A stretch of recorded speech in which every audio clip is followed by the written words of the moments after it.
Hello everyone, it's Santa here. I hope everyone's doing good and doing what you're supposed to do. At any rate, what I'm doing here is I'd like to read you my favorite Christmas story. And the reason it's my favorite Christmas story is it's one of the few times I've ever been caught.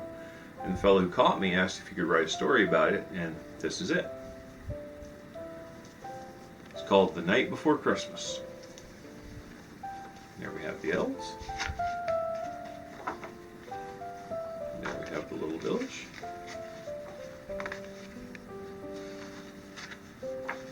'Twas the night before Christmas, when all through the house not a creature was stirring, not even a mouse. The stockings were hung by the chimney with care, in hopes that St. Nicholas soon would be there. The children were nestled all snug in their beds, while visions of sugar plums danced in their heads, and mine her kerchief and I in my cap had just settled down for a long winter's nap. When out on the lawn there arose such a clatter, I sprang from my bed to see what was the matter. Away to the window I flew like a flash, tore open the shutters, and threw up the sash. The moon on the breast of the new-fallen snow gave the luster of midday to objects below, when what to my wondering eyes should appear but a miniature sleigh and 8 tiny reindeer. With a little old driver so lively and quick, I knew in a moment it must be St. Nick. More rapid than eagles his coursers they came, and he whistled and shouted and called them by name.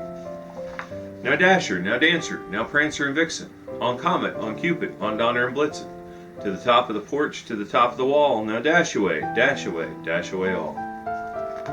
As dry leaves before the wild hurricane fly, when they meet with an obstacle mount to the sky, so up to the housetop his coursers they flew, with a sleigh full of toys, and St. Nicholas too. And then in a twinkling I heard on the roof the prancing and pawing of each little hoof. As I drew in my head and was turning around, down the chimney St. Nicholas came with a bound. He was dressed all in fur from his head to his foot, and his clothes were all tarnished with ashes and soot. A bundle of toys he had flung on his back, and he looked like a peddler opening his pack. His eyes how they twinkled, his dimples how merry, his cheeks were like roses, his nose like a cherry. His droll little mouth was drawn up like a bow, and the beard of his chin was as white as the snow. The stump of a pipe he held tight in his teeth, and the smoke had encircled his head like a wreath. He had a broad face and a round little belly that shook when he laughed, like a bowl full of jelly. He was chubby and plump, a right jolly old elf, and I laughed when I saw him in spite of myself.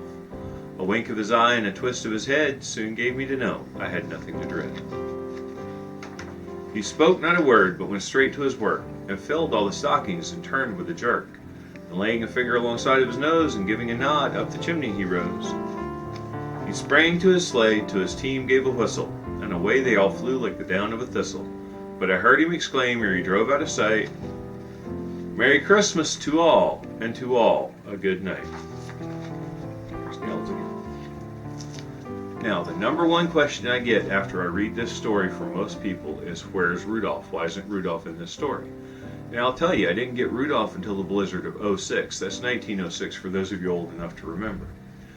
Any rate, it was so bad you could not see your hand in front of your face, and Rudolph's nose just started glowing and pierced right straight through it.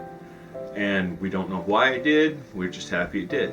These days though, Rudolph is very important in keeping airplanes from running me over. Any rate, I hope y'all enjoyed the story.